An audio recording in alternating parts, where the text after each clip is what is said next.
Hello friends எல்லாரும் எப்படி இருக்கீங்க? நான் உங்க விஜி. இன்னைக்கு வந்து உங்களுக்கு ஆந்திரா ஸ்டைல் எண்ணெய் கத்திரிக்காய் எப்படி செய்றதுன்னு காட்டுறேன். இது வந்து பகாரா பயங்கன்னு சொல்லுவாங்க, எண்ணெய் கத்திரிக்காய்ன்னு சொல்லுவாங்க, நூனெ வங்காயான்னு சொல்லுவாங்க. ஆந்திரால நூனெ வங்காயனா எண்ணெய் கத்திரிக்காய், வெங்காயனா கத்திரிக்காய், நூனெனா எண்ணெய். எண்ணெய் கத்திரிக்காய் ரொம்ப டிஃப்ரெண்ட்டாக, ரொம்ப ஸ்பெஷலாக, ரொம்ப ஸ்பைசியாக, ரொம்ப நல்லாயிருக்கும். இது வந்து நம்ம நார்மலாக ரைஸு, ரோட்டி அந்த மாதிரி சாப்பிட்றதுக்கும் சூப்பர்பாக இருக்கும். அதே மாதிரி சாதத்தில் பிசைஞ்சு சாப்பிட்றதுக்கும் செம்மையாக இருக்கும். இது எப்படி செய்கிறதுன்னு சட் சட்னு வீடியோக்குள்ளே போயிடலாம் வாங்க. ஒரு கடாய் சூடு பண்ணிக்கோங்க. இதில் ஒரே ஒரு ஸ்பூன் எண்ணெய் விட்டுக்கோங்க. இதில் ஒரு 2 கைப்பிடி அளவுக்கு வேர்க்கடலை எடுத்திருக்கேன் நான். கப் அளவுக்கு எடுத்திங்கன்னா ஒரு சின்ன கப்பு வேர்க்கடலை எடுத்திருக்கேன். இது வந்து கிட்டத்தட்ட ஒரு 100 கிராம் இருக்கும் வேர்க்கடலை எடுத்திருக்கேன். இது வந்து பச்சை வேர்க்கடலை தான்.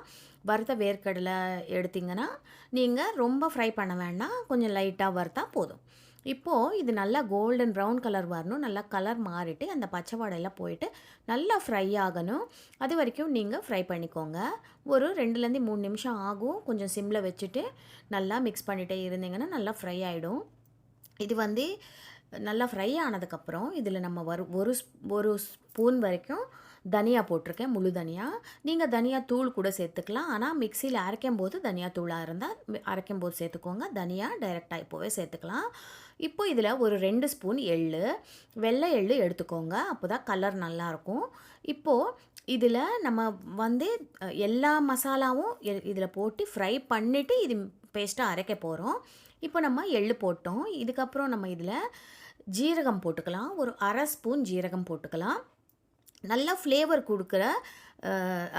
கொடுக்கறதுக்கு தான் ஜீரகம் போட்டுக்கோங்க. ஒரு 1/4 ஸ்பூன் அளவுக்கு வெந்தயம் போட்டுக்கோங்க. வெந்தயம் நிறைய சேர்க்காதீங்க. ஒரு 1/4 ஸ்பூன் அளவுக்கு சும்மா ஒரு வாசனைக்காக தான் நம்ம சேர்க்குறோம்.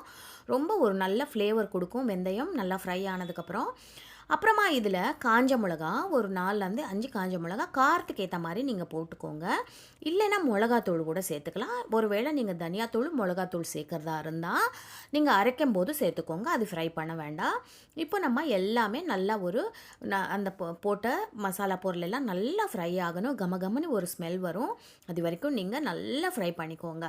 ஃப்ரை பண்ணதுக்கப்புறம் இதுக்குள்ளே நம்ம என்ன பண்ணணும்னா ஒரு சின்ன எலுமிச்சங்காய் அளவுக்கு புளியும் நம்ம இதில் சேர்க்க போகிறோம். அது நல்லா வாஷ் பண்ணிவிட்டு ஊற வச்சுக்கோங்க. 2-3 வாட்டி வாஷ் பண்ணிவிட்டு ஊற வச்சுக்கோங்க. இப்போ பாருங்கள் இந்த மசாலா நல்லா ஃப்ரை ஆயிடுச்சு. இப்போ நம்ம இதில் என்ன கொப்பரை தேங்காய் இருக்கும் இல்லையா, கொப்பரை தேங்காய் ஒரு 1/4 மூடி கொப்பரை தேங்காய் சேர்த்துக்கலாம். இந்த மாதிரி சின்ன சின்ன பீஸாக கட் பண்ணி நான் போட்டிருக்கேன். ஒருவேளை உங்கள்கிட்ட கொப்பரை தேங்காய் இல்லைன்னா நார்மல் தேங்காய் கூட போட்டுக்கலாம், துருவிட்டு சேர்த்துக்கோங்க. இப்போ இதில் நான் சொன்ன மாதிரி சின்ன எலுமிச்சங்காய் அளவுக்கு புளியும் நான் இதில் சேர்த்துட்டேன். இப்போ இது என்ன பண்ணணும், நல்லா ஆற வச்சிடணும். நல்லா ஆறுனதுக்கப்புறம் இது நம்ம பேஸ்ட்டாக அரைக்க போகிறோம். இதில் நம்ம என்ன பண்ண போகிறோன்னா மஞ்சத்தூளும் அப்புறமா 2லேருந்து 3 பூண்டு பல் சேர்த்துக்கலாம். இது நல்லா ஆறுனதுக்கப்புறம் நீங்கள் இது அரைச்சிக்கலாம். இப்போ பாருங்கள் கத்திரிக்காய் இந்த மாதிரி நல்லா ஒரே சைஸாக இருக்கிற கத்திரிக்காய் ஒரு மீடியம் சைஸில் எடுத்துக்கோங்க. ரொம்ப பெருசும் வேண்டாம், ரொம்ப சின்னதும் வேண்டாம். இந்த மாதிரி எடுத்துட்டு நல்லா 4 பங்காக இது கட் பண்ணி வச்சுக்கோங்க. தண்ணியில் வச்சு ஊற வச்சுக்கோங்க. இப்போது நம்ம ஃப்ரை பண்ண மசாலா எல்லாம் நல்லா ஆறிடுச்சு.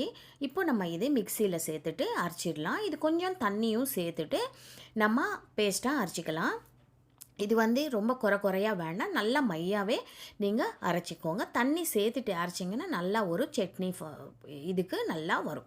இப்போ நான் சொன்ன மாதிரி மஞ்சத்தூளும் இதில் சேர்த்துட்டு கொஞ்சோண்டு தண்ணியும் சேர்த்துட்டு நம்ம இது அரைச்சிக்கலாம். இப்போ பாருங்கள் இது மிக்ஸி ஜாரில் நம்ம அரைச்சிட்டு இந்த மாதிரி நல்லா திக்காக இருக்கணும், ரொம்ப தண்ணி சேர்க்க வேண்டாம். இப்போ நம்ம இந்த பேஸ்ட் வந்து நம்ம கத்திரிக்காய்க்குள்ளே இப்படி ஸ்டஃப் பண்ணலாம். நிறைய பேர் என்ன பண்ணுவாங்கன்னா கத்திரிக்காய் வந்து எண்ணெயில் ஒரு வாட்டி ஃப்ரை பண்ணிவிட்டு மசாலா செப்பரேட்டாக ஃப்ரை பண்ணிட்டு இது சேர்த்துடுவாங்க. ஆனால் நான் என்னென்னா இதில் கூட மசாலா இருக்கணும் அப்படின்ட்டு இதில் நான் ஃபஸ்ட்டு வந்து ஸ்டஃப் பண்ணிவிடுவேன்.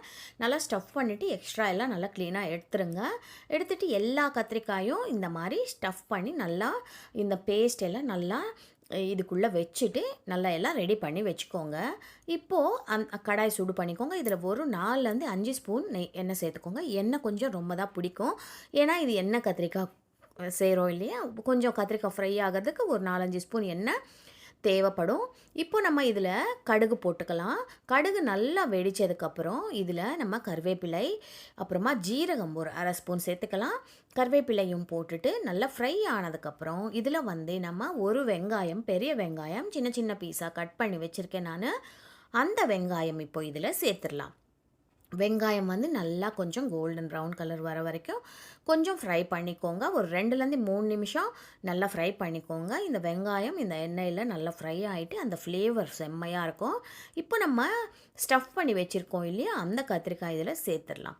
கத்திரிக்காய் சேர்த்ததுக்கப்புறம் இந்த கத்திரிக்காய்க்கு தேவையான அளவு உப்பு சேர்த்துட்டு நம்ம இந்த வெங்காயம் சேர்த்துருக்கோம் இல்லையா, அந்த வெங்காயத்துக்கும் சேர்த்து உப்பு போட்டுட்டு நல்லா மிக்ஸ் பண்ணிவிட்டு நம்ம மூடி வச்சுட்டு கொஞ்சோண்டு தண்ணி வேணால் தெளிச்சிக்கோங்க.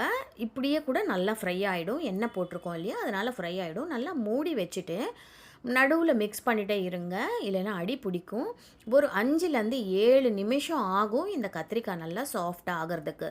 இந்த கத்திரிக்காய் இந்த எண்ணெயிலவே நல்லா பெரட்டி நீங்கள் ஃப்ரை பண்ணிக்கணும். எல்லா பக்கமும் நல்லா ஃப்ரை ஆகணும். மூடி வச்சுட்டு நான் சொன்ன மாதிரி ஒரு 5லேருந்து 7 நிமிஷம் விட்டுருங்க.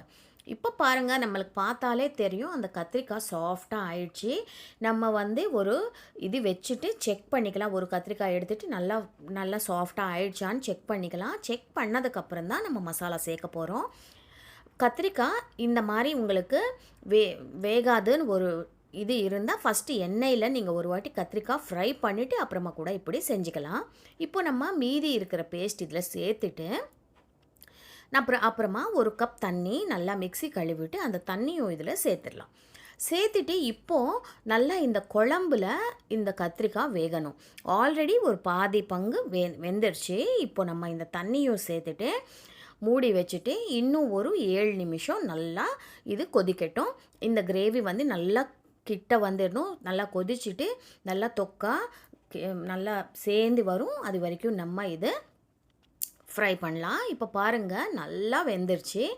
எண்ணெய் நல்லா மேலே மிதந்து வருது. எண்ணெய் கத்திரிக்காய் ஆந்திரா ஸ்டைலில் ரெடி ஆயிடுச்சு. கண்டிப்பாக ட்ரை பண்ணி பாருங்கள், எப்படி வந்ததுன்னு சொல்லுங்கள்.